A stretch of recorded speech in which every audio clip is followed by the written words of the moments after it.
All right, welcome back everyone to the deep dive. As always, we're diving deep today. We're going to take a look at some really interesting stuff. Um, we have this, well, you know how we do things here. We take two seemingly different things and then try to find the links between them.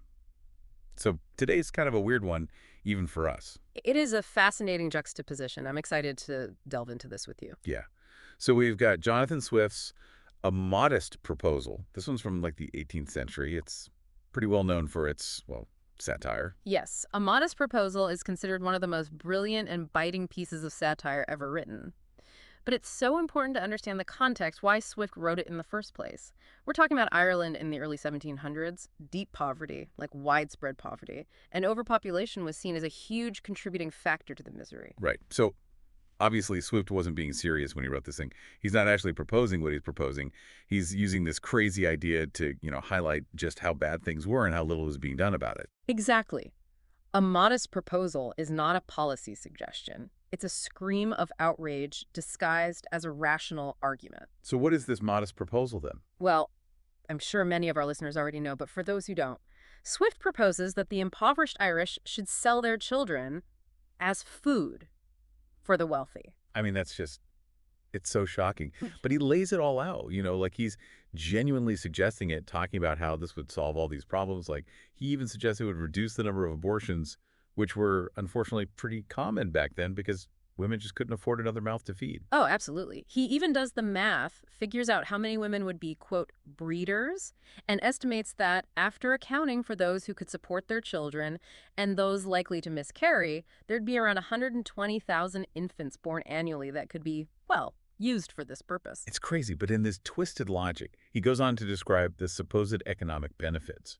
A new delicacy for the rich, Yeah. increased marriage among the poor to produce more of this, stock, and a boost to the national economy. It's just savage. And that's the brilliance of Swift's satire. He takes this horrific idea and presents it with a chillingly rational tone, exposing the utter dehumanization that can result from societal indifference and a focus on purely economic solutions. Yeah, it's like a wake-up call, forcing you to confront the potential for cruelty that exists when people are treated as commodities. Sure. So that's a modest proposal, pretty heavy stuff. But to make things even more, let's say, unusual, we're putting that right next to excerpts from The Law of One. Right, and the Law of One is a completely different beast. We're talking about a channeled text. Purportedly, this information is coming from a being called Ra, who identifies as a social memory complex and part of something called the Confederation of Planets. So already we're in a different realm of thought. Yeah, I mean, a social memory complex, that sounds like, I don't know, like a hive mind or something. It is described as a group consciousness that has evolved beyond individual existence, retaining a collective memory and understanding. And this confederation of planets, are we talking like Star Trek or Star Wars here? Well, the material itself doesn't go into specifics about spaceships or intergalactic politics. It's more focused on, you could say, philosophical and metaphysical concepts. The point is, this is a vastly different perspective than Swift's very earthly, very material concerns. Right, and this channeling thing, this started back in the early 80s, right? That's right. A group of three individuals, Don Elkins, Carla Ruckert, and Jim McCarty, claimed to have established contact with this being Ra and began recording the information that was channeled. Okay, so the Law of One, this channeled information, it covers like a lot of ground, right? It's not just one thing. Absolutely. It's incredibly vast and complex. It talks about cosmology, the nature of reality, consciousness, spiritual evolution. But the central principle that runs through all of it, the core concept, is unity. Everything is ultimately interconnected, part of the same fundamental essence. Okay, that's a big contrast with Swift, right? He's basically dealing with very concrete problems: poverty, overpopulation, lack of resources. Yes. A modest proposal is rooted in the tangible world, while the Law of One delves into the metaphysical, the spiritual. And it's interesting because both texts, in their own way, are offering solutions, right? Like Mhm. Swift, even though it's satire, he's proposing a fix for these societal ills. And the Law of One, it's suggesting that understanding this principle of unity is the key to, well, maybe not fixing everything, but understanding why things are the way they are and how we might move forward in a more positive direction. That's a key observation. We have these two very different approaches to tackling problems. One is very direct, very material, even if it's horrifically satirical.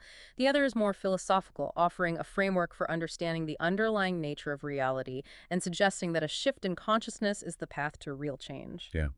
Like, Swift is focused on changing society from the outside in, you could say, while the law of one is more about changing from the inside out.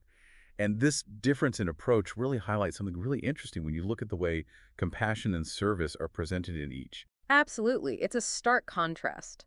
A modest proposal is almost defined by the absence of compassion. It's a scathing indictment of the callous indifference of the ruling class towards the suffering of the poor. Yeah.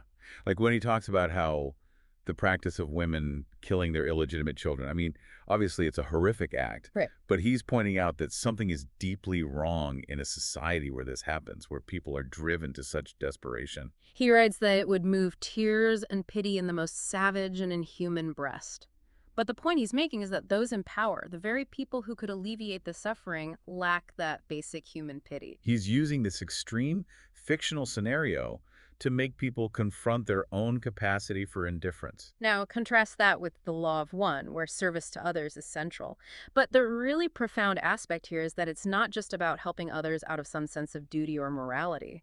It's rooted in this fundamental understanding that service to others is ultimately service to oneself because of the inherent unity of all So beings. it's not about charity. It's about recognizing that we're all connected. Precisely. The text emphasizes this concept of the other self. Ross states, there is no similarity between others and ourselves. There is identity. There is completion and unity. You know me. Meaning every other being is seen as an extension of yourself, an integral part of the same creator, the same underlying oneness. And because of this unity, harming another being is, on a fundamental level, harming yourself. Okay, that's pretty mind-blowing. So it's not just about being nice to people. It's about understanding that we're all part of the same thing, like branches on the same tree. Exactly. It changes the entire basis for ethical behavior. It's not about following rules or trying to be a good person. It's about recognizing the interconnectedness of all things. So Swift is showing us the horror of what can happen when that sense of connection is lost. And the law of one is offering a path to rediscovering that connection. That's a powerful way to frame it. And this difference in perspective also influences how each text approaches the issue of population and resources. For Swift, it's a very practical problem. Too many people, not enough to go around. Right, he's looking at it from a very earthly, material perspective. And that's reflected in his solution, even though it's satirical. Treating people, especially children, as a resource to be managed and exploited, even if for food, speaks to this very utilitarian view of human life. Okay. And how does the law of one approach these concepts? Because Oh. I'm guessing it's not going to be about, like, figuring out how to feed everyone. No, not at all. The Law of One offers a cosmic perspective on these issues. It talks about planetary cycles and the movement of consciousness between what it calls densities. Densities. Right. Think of densities not as physical locations, but as states of consciousness, levels of vibration, if you will. Earth, according to the Law of One, is currently in third density. Which is, Third density is characterized by self-awareness and the capacity for choice. It's about learning to make choices, and those choices often revolve around two fundamental polarities: service to others and service to self. okay, so these polarities, are they like good and evil? Not exactly. It's not a moral judgment. It's more about the orientation of your consciousness, your primary motivation. So if you're focused on helping others, that's service to others. And if you're more concerned with your own self-interest, that's service to self. In a simplified sense, yes. And the Law of One talks about a process called harvest. It's a metaphorical graduation to higher densities based on which polarity an entity has predominantly chosen. And this harvest, according to the material, was associated with a time frame around 2011. So basically, are they saying that back in 2011, the planet and everyone on it was kind of sorted based on whether they were more inclined towards helping others or helping themselves? It's more nuanced than that, of course, but that's the general idea, and it speaks to a very different way of looking at population and resources. It's not just about how many people there are and how much food or water we have. It's about the evolution of consciousness itself. Resources, in this context, could be seen as opportunities for learning and making these crucial choices. Okay, so Swift is concerned with the very real material struggles of overpopulation, while the law of one is talking about something much bigger, a cosmic evolution of consciousness. It's pretty wild to think about. It is, and this brings us to another fascinating contrast. How each source addresses the concepts of illusion and reality. The Law of One has this central idea that our reality is essentially an illusion, a construct that veils the true nature of things. Meaning? Meaning, what we perceive as reality with all its complexities and separations is ultimately a product of our limited third density perception. It obscures the underlying truth of oneness with the Creator, the fundamental unity of all And like things. we're looking through a distorted lens. Exactly. And Ross states that the Creator's primary desire is for all aspects of itself to experience and express love. But this simple truth gets buried beneath layers of complexity in our third density experience. So Swift, on the other hand, is dealing with a very harsh, very tangible reality. The poverty, the suffering, the desperation, that's all very real. Absolutely. But even that seemingly concrete reality is a constructed narrative, albeit one rooted in very real societal issues. It's a story designed to make a point, to shock people into awareness. And the Law of One would say that even that story is ultimately part of the larger illusion. Exactly. It's a manifestation within the third density experience. And one of the key points the Law of One makes is that our understanding of cause and effect, the way we see the world operating, is itself part of this illusion.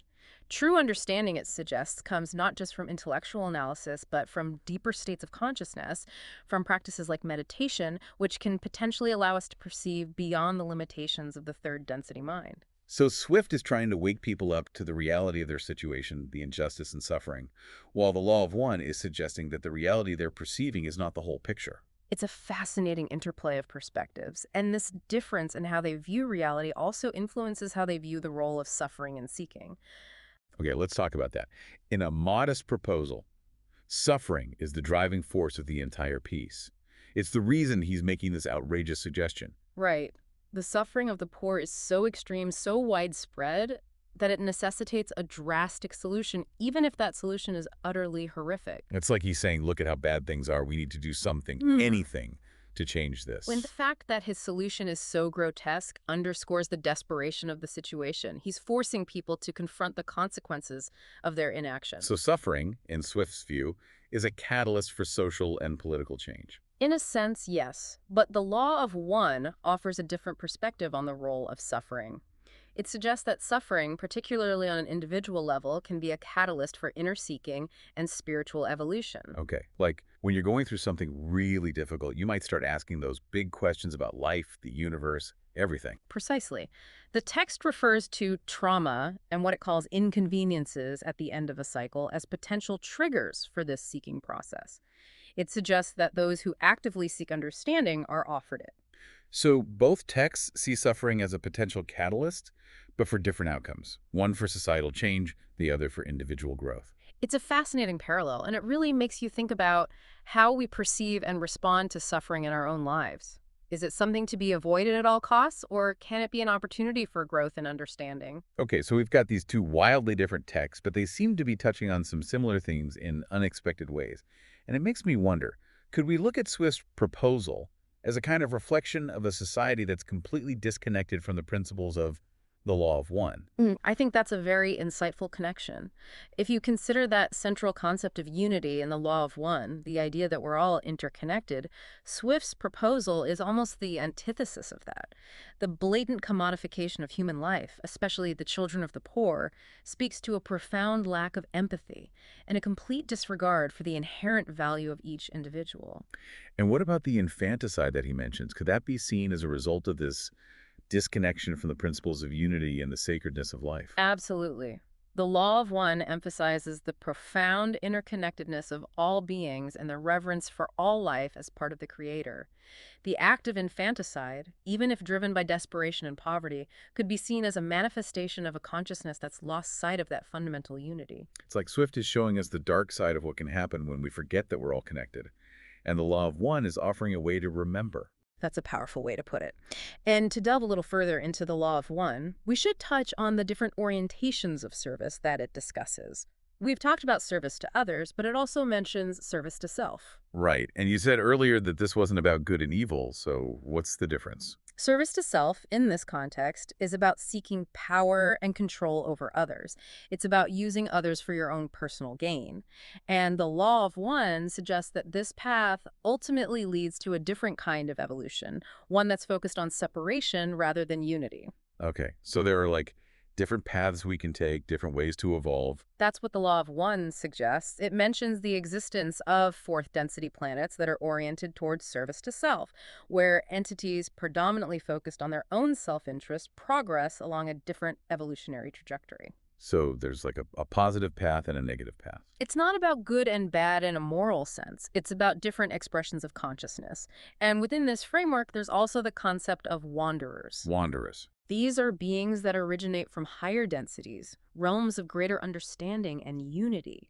And they choose to incarnate into third density environments like Earth with the primary intention of being of service. They're like volunteers coming here to help.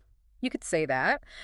But the challenge for wanderers is that they often forget their true origins and their higher understanding due to the veiling process inherent in third density experience. So they're kind of operating with amnesia. Exactly.